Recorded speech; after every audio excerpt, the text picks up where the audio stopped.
जय मसीह की सभी भाई बहनों को और माता और पिताजी को आज का जो नया साल है और सभी को मुबारक है। और यीशु मसीह के नाम से मैं सबको धन्यवाद देता हूँ। और मैं आज के विषय में जा रहा हूँ बपतिस्मे लेकर। और मेरा परिचय ये है कि मैं पास्टर बिल्डे वालों वाले। आइए हम सब मिलकर प्रेयर करें। धन्यवाद देते हैं प्रभु। हालेलुया। धन्यवाद धन्यवाद धन्यवाद राजाओं के राजा प्रभुओं के प्रभु। धन्यवाद हे जीवित परमेश्वर, हम सभी तुम्हें आबा बाबा करके पुकारते हैं। धन्यवाद। हमेशा की आवाज़ तो सुन ले, हमारा त्याग ना कर, हमारे से नफरत ना कर, बल्कि अपना दास समझकर, बेटा समझकर, आपकी औलाद समझकर प्रभु जी आपके पवित्र वस्त्र के नीचे हमें छाँव में ले ले प्रभु। Yes lord, yes lord. हो राजाओं के राजा, अब्राहम का तो परमेश्वर है, ईसा का तो परमेश्वर है, याकूब का तो परमेश्वर है। उसी तरह प्रभु जी वीडियो देख रहे हैं प्रभु, तो सभी का तो माता पिता है, सबको तो चंगाई से भरते प्रभु जी। प्रभु सबके प्रॉब्लम जो है वो सॉल्व कर दे मेरे राजा। इस वीडियो के द्वारा सबको तो चंगाई से भर दे। और जो कुछ आज तूने मुझे दर्शन दिया है बपतिस्मे के बारे में प्रभु, वो समझने के लिए ज्ञान और बुद्धि दे दे मेरे गौरीश मेरे। मांगने से अधिक तेरे हाथ में सौंपते हैं, नासरीश मसीह के नाम से मांगते हैं। आमीन आमीन आमीन आमीन।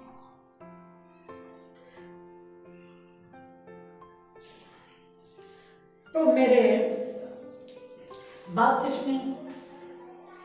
बपतिस्मे के, अब मैं तो वो मिशनरी लोगों का गिनती तो नहीं कर सकता हूँ। ना जाने ये दुनिया के अंदर कितने मिशनरी आके खड़े हो गए हैं और सबके ढंग अलग अलग है। तो मैं ये जानता हूँ कि जो पहले पुराने मिशनरी थे 2000 साल पहले, वो मिशनरी थे यीशु मसीह की। आमीन। वो मिशनरी में ऐसा पढ़ाया कि जो यीशु मसीह के साथ लोग चल रहे थे, उस लोगों ने उनसे कहा कि यीशु मसीह जी, आप जिस तरह प्रे करते हो, प्रार्थना करते हो, ये प्रार्थना हमें सीखो। यीशु मसीह ने कहा, जो मैं कहता हूं वही आप करो। तो कौन से प्रार्थना सिखाए? हे मेरे स्वर्गीय पिता, तेरा नाम ऊंचा हो, जैसी तेरी इच्छा स्वर्ग में हो वैसे ही तेरी इच्छा धरती पे हो, हमारे राज में हो। इसलिए पर मेरे जीवित परमेश्वर फिर दोबारा लौटने वाला, ये ध्यान में रखो। हालेलुया। ये ध्यान में रखो। Thank you Jesus. बपतिस्मा लेते हैं लेकिन आचरण नहीं है। जहां वहां क्या क्या चल रहा है। अरे भाई, बपतिस्मा अनेक ढंग के होते हैं, लेकिन अनेक ढंग का बपतिस्मा नहीं होता है, तो एक ही ढंग का बपतिस्मा होता है। देखो, बपतिस्मा लेने के बाद में क्या करना चाहिए? बपतिस्मा लेने वाले को पास्टर जी कहता है, उसको पढ़ाई देता है बपतिस्मा की। शादी लगती है, शादी में पास्टर उसको दूल्हा दुल्हन से पूछताछ करता है, वहां भी उनका जवाब लेता है और सभी बातों को पास्टर जी आगे आगे आगे करता है। सबकी तो उसके कंधे पे रखती है, लेकिन करता है कौन? शादी में पास्टर कहता है, दुख में क्या आपके वाइफ के साथ सहभागी हो गए? हाँ। दूल्हे को कहते, क्या आपके दूल्हे के साथ दुख में सहभागी? हाँ करते रहते, हाँ करते, लेकिन जब समय ही आता तो छोड़कर भाग जाते। इसी तरह हम बपतिस्मा लेते हैं, लेकिन जो हमारे पे आज आते हैं, हमारे पे कुछ संकट आते हैं, हमारे पे कुछ दुख आ जाते हैं, तो हम छोड़कर भाग जाते हैं। Lord Jesus.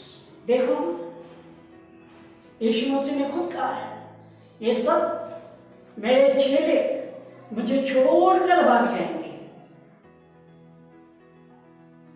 पेतरस का, मेरे स्वामी सब छोड़कर चले जाएंगे लेकिन मैं नहीं छोड़ूंगा।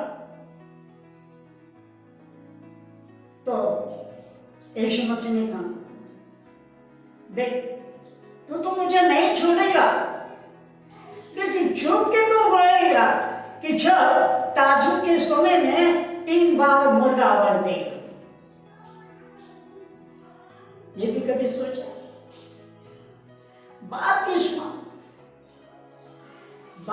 का मतलब ये होता है, जब यीशु मसीह के मुंह से जिसका शब्द निकल जाता है, वो शब्द के अंदर कितना पावर है, कितना सामर्थ्य है, कितनी ताकत है और कितनी चंगाई है, ये कभी आपने सोचा है? और उसी का नाम से आप उसका स्वीकार करते हैं और उसको बदनाम करते हैं। क्यों? आपने स्वार्थ के लिए, आपने ऊंचा होने के लिए मेरा नाम ऊंचा, मेरा नाम ऊंचा। अरे भाई, मेरा नाम ऊंचा नहीं, यीशु मसीह का नाम ऊंचा है। हालेलुया, धन्यवाद यीशु। यीशु मसीह का नाम ऊंचा है, इसीलिए तुझे चुना है। और मुझे क्या मालूम है कि तुझे चुना या बुलाया है। यहाँ 2 वाक्य है मेरे भाई। बपतिस्मा के बारे में बताने जा रहा हूँ मैं उधर की बात नहीं कर रहा, मैं बपतिस्मा की बात कर रहा हूँ। आपको यीशु मसीह ने बुलाया या चुनाया, ये कभी सोचा आपने? इसने आपको पालक किया है, बुलाया किसको और चुना किसको, ये कभी सोचा? तुम्हें बुलाया क्या? बाइबल ट्रेनिंग लेने से क्या यीशु मसीह को पालक आती है? बाइबल ट्रेनिंग में क्या है? मिशनरी कायदा है, मिशनरी पढ़ाई है, ये पढ़ो, ये करो, ये करो, ये नहीं करना, ये करो। क्यों? जो बाइबल के अंदर है वही करो, बाइबल के अंदर है वही करो। हमने भी बाइबल ट्रेनिंग लिया है, ऐसा नहीं कि हमने नहीं लिया, लेकिन वहाँ अपने मिशनरी के कायदे चलते हैं। लेकिन मेरे यीशु मसीह ने हमें सभी बंधनों से छुटकारा दिया, आज हम आजाद हैं। इसीलिए परमेश्वर के नाम से हम क्या तो में हम जाएंगे कि निकोदेमुस करके एक नाम का व्यक्ति था, उसको क्या बताया बपतिस्मा के बारे में, तो उसने थोड़ा सा डाउट लेकर बात किया कि मैं बुजुर्ग हूँ, बुढ़ा हूँ, अब क्या 2 बार अपने माँ के गोद में छाकर फिर पैदा होंगे? कैसे है?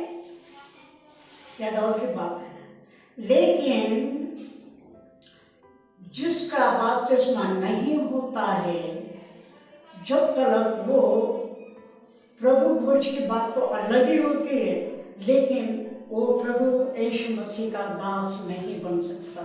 इसीलिए यूहन्ना ने अपनी 3री किताब में 4 वचन में बहुत सुंदर सा लेख दिया है। वो लेख है कि निकोदेमुस ने कहा कि ये कहा है कि मनुष्य जब बुढ़ा हो गया तो कैसे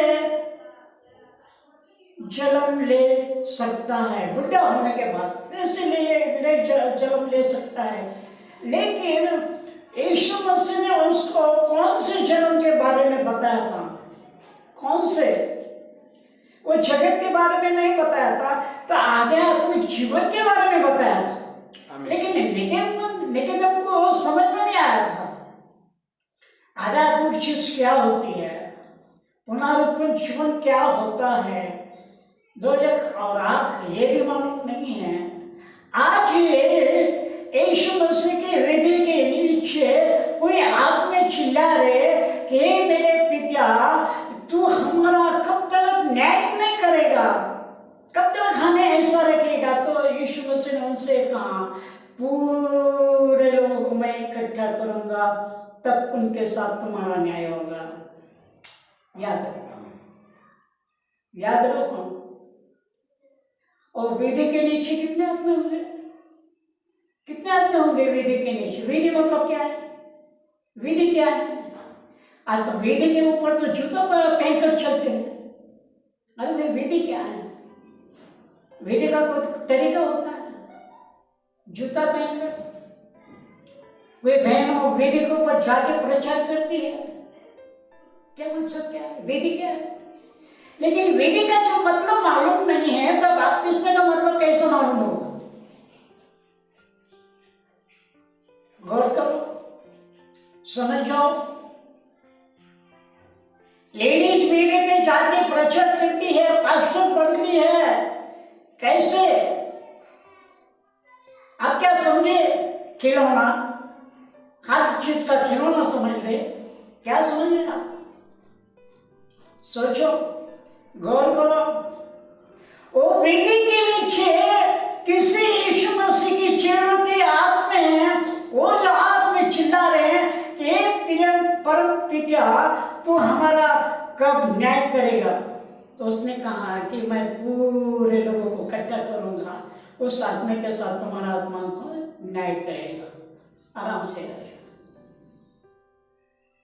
आए समझ में बपतिस्मे की बात समझ में? तो वैसी हकीकत ये निकोदेम को मालूम नहीं थी। निकोदेम साफ साफ कहना है यीशु मसीह से, अरे भाई मैं बुजुर्ग हूँ, मैं बुढ़ा हूँ, बुढ़ा होकर के अभी फिर मैं माँ की गोद में जाऊं और फिर से मैं जन्म लूं? मगर नहीं, यीशु मसीह पुनः और जीवन के बारे में बात कर रहा था। यीशु मसीह आध्यात्मिक जीवन के बारे में बात करना था। क्यों? जैसे करने वैसे भरने होगी। बपतिस्मा ले लेना है, मतलब बपतिस्मा ले आए तो उसका आचरण करो। बस बपतिस्मे के बारे में कुछ समझो और समझने के बाद उस राह पर चलो।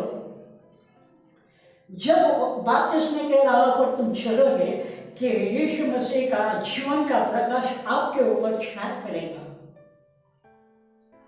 बपतिस्मे का हकीकत ये है। देखो ना, सुनो ना, यूहन्ना ने जब यीशु मसीह का बपतिस्मा किया और पानी के ऊपर आ रहा था यीशु मसीह, तो उसको वाणी मिली कि आज मेरा ये परम पवित्र पुत्र है। इतना बोल के रुकने गया तो उसके बदले पवित्र आत्मा एक कबूतर के द्वारा उसके ऊपर छाया। देखो ना, यीशु मसीह क्या यीशु मसीह से आपको न लगे? सोचो, यीशु मसीह ने अपने को बनाया है एक मिट्टी के पुतले, काय के लिए बनाया था? लेकिन हम एक दलदल में फंस गए, रेते में फंस गए, पाप में रुध गए, माया मोह में फंस गए। हमें बाहर निकलने का कोई मौका नहीं है। इसलिए यीशु मसीह ने अपने वचन के द्वारा हमसे सिखाया, हे बोझ से दबे हुए लोगों, आप मेरे पास आओ। यानी कि मैं तुम्हें विश्रांति दे दूंगा। लेकिन कौन से लोग को बुला रहा? मैंने आपको पहले बताया था, आप बुलाए हुए हैं कि चुने हुए हैं? बुला रहे, बोझ से दबे हुए लोगों को बुला रहा। लेकिन कौन से दबे हुए? वही दबे हुए लोग हैं कि जिनको बपतिस्मा होकर भी पीछे हट गए, वापस फिर गए। वो वचन कहता है, जो गाड़ी के चक्कों के अंदर हाथ डालता है, अगर वो पीछे मुड़ कर देगा तो उसका हाथ टूट जाने का मुसीबत होती है। इसलिए कि जो हाथ डाले ना उसको लेके आगे भागो, पीछे ना हटो। क्यों? बपतिस्मा लेना है। तो यीशु मसीह ने, यूहन्ना ने साफ साफ कहा है कि देखो, मैं तुम्हारा बपतिस्मा पानी से करता हूँ, लेकिन जो मेरे पीछे से आ रहा ना, जिस युद्ध का लक्ष्य छोड़ने के लिए मैं कामयाब नहीं हूँ, वो मेरे पीछे आ रहा, तो वो तुम्हारा बपतिस्मा एक पवित्र आत्मा के द्वारा और आदमी के द्वारा बपतिस्मा करेगा। इसीलिए मेरे भाइयों बहनों, तैयार हो जाओ, होशियार हो जाओ और बपतिस्मे का अर्थ समझो। इसीलिए आगे पढ़ेंगे, क्या वही आपको माता के गर्भ में दूसरी बार प्रवेश करके जन्म ले सकता है? यीशु ने उत्तर दिया, मैं तुझसे सच सच कहता हूँ कि जब तक कोई मनुष्य जल और आत्माओं से जन्म न ले तो वही परमेश्वर के राज में प्रवेश नहीं करेगा, नहीं कर सकता। देखो क्या है जल। अरे भाई, हम नदी में जाते हैं, छोटे छोटे तालाब में कूदा मारते हैं, तीर के बाहर आते हैं, ऐश मजा करते हैं, वो भी तो हो सकता है। लेकिन मूसा को जब चुना तो मूसा को देश भेजा कि जहाँ कुछ लोग गुलामदारी में फंस गए थे, उनको छुड़ाने के लिए उसने उसको छुड़ाया और एक समुद्र में लाया। समुद्र में एक मूसा ने अपनी काठी खड़ी किया तो समुद्र के दो टुकड़े हो गए, एक दीवार जैसे वो पानी के खड़े हो गए और बीच में से सूखा रास्ता मिला। अब सोचो कितने लोग थे और कैसे थे? सब यीशु मसीह के लोग थे। यीशु मसीह की उनको दया आई थी, तब मूसा को उसने चुना और मूसा को ऊपर वो काम दे दिया। मूसा ने वो काम किया, वो लोगों को वापस लाया और जिसका नाम लाल समुद्र था, उस समुद्र के बीच में से उनको लाया। क्या मैं नहीं कह सकता कि उनके बपतिस्मा नहीं होगा? एक दीवार ऐसे है पानी की, एक दीवार ऐसे है, बीच में से रास्ता सूखा होगा है, वो जमता वो रास्ते से जारी है। क्या नहीं हो सकता? आध्यात्मिक जीवन का बपतिस्मा, लेकिन पहले से भी बपतिस्मा हो गया था। इसीलिए यीशु मसीह ने उनको सहायता किया और समुद्र से बाहर आ गया। जो ना जिसने बपतिस्मा नहीं लिया था, जो यीशु मसीह के विरुद्ध थे, यीशु मसीह के परिवार के विरुद्ध थे, वो पानी के अंदर समाधि लिया, जिसको कहते हैं जल समाधि। आगे पढ़ेंगे।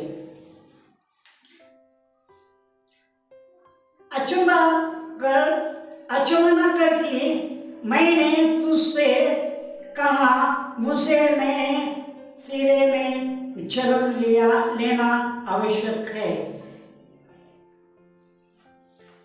तो मेरे भाइयों बहनों, बपतिस्मे का रहस्य बहुत बड़ा है और वो रहस्य में चलना बहुत इतना मुश्किल है। तो बपतिस्मा लेने के बाद ये धर्मांतर नहीं है। ये धर्मांतर बपतिस्मा लेने का धर्मांतर नहीं है कि जो लोग कहते हैं कि इसने अपनी कास्ट कहाँ से, धर्म कहाँ से है, कौन सा धर्म है ये, कौन सी कास्ट है? कोई कास्ट नहीं है, कोई धर्म नहीं है। देखो, धर्मांतर करने के बाद उसने क्या बदला? उसने धर्मांतर करने के बाद यानी कि बपतिस्मा लेने के बाद वो उसने क्या बदला? उसने ना गांव छोड़ा, उसने ना अपना परिवार छोड़ा, उसने ना अपने रिश्तेदार छोड़ा, उसने कुछ भी नहीं किया। खुद पे खुद वो भी नहीं बदला। जैसा उसका कलर है वैसा तो है, जैसे उसके कपड़े वैसे तो है, वैसे जैसे चाल है वैसे चाल है। लेकिन उसने क्या बदला? बपतिस्मा लेने के बाद सही दिल से, मनपूर्वक, ईमानदारी से जिसने यीशु मसीह का स्वीकार किया है, उसका क्या बदला? उसके सोच और जबान बदली। जो मुंह से वाक्य निकलता था वो सही होता था। वो सही कैसे होता था कि विश्वास के द्वारा उसने यकीन किया था, यकीन रखा था, विश्वास किया था, इसलिए हर जबान उसकी सही होती थी और उसका चलना उठना बैठना सही राह पर चलता था। हालांकि वो भी तो देखते नहीं, किसी माँ से जन्म लिया होगा, वो किसी माँ की गोद में 9 महीने 9 दिन रहा होगा, वो भी तो गंदगी में से पैदा होगा। किसी माँ आएगी, उसने साफ करके उसके हाथ में दे दिया। इसी तरह के तो हम तो सभी है ना, हम तो सभी तो पापी है ना, लेकिन हम अपने पाप कबूल करने के लिए तैयार नहीं है। हम अपने पापों पर ढक्कन डालते हैं और दूसरे की तरफ उंगली करते हैं, नहीं ये है वह है। अरे क्यों? अपना पाप कबूल करो, अपना पाप कबूल करो, उस पाप को छोड़ दो, सही राह पर चलो। क्यों? जिसके नाम से तुम बपतिस्मा लेते हो ना, वो ही तो सही मार्ग और सही सत्य और सही वही तो जीवन है। इसीलिए हमें बपतिस्मा लेना जरूरी है, इसीलिए हमारा बपतिस्मा लेना जरूरी है। अगर हम बपतिस्मा लेते हुए भी हम जब अधूरे हैं, तो अधूरे होने के बाद जैसे कि एक खेत में गेहूं की कटनी का समय आया है, जब कटनी होती है और एक मशीन पे डालते हैं या खल्ले में डालते हैं, गेहूं साफ किया जाता है और उसका जो भुस्सा कहते हैं ना, भुस्सा मालूम होगा आपको, भुस्सा वो ना बुझने वाली आग में जलाने के लिए डाल देते हैं। उसी तरह उन लोगों के हाल है। तो मेरे भाइयों बहनों, मैं आपको रिक्वेस्ट करता हूँ, विनती करता हूँ, अगर आप यीशु मसीह को जानते हैं, अगर आप यीशु मसीह का स्वीकार किया है, अगर आप यीशु मसीह का स्वीकार किया है, तो मेरे भाइयों बहनों,